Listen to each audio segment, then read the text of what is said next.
Αν έχεις ήδη φτάσει ως εδώ, δεν μένει παρά να σε συγχαρούμε.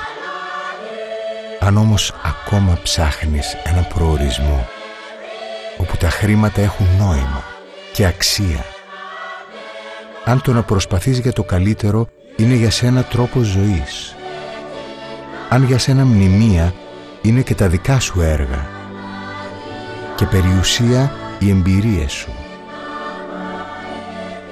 αν μπορείς να εκτιμήσεις τις αληθινές αξίες της ζωής, αν δεν σταματάς ποτέ, αλλά συνέχεια ψάχνεις, μαθαίνεις, φτάνεις σε νέους τόπους, τότε μπροστά σου ανοίγεται ένας καινούριος χάρτης.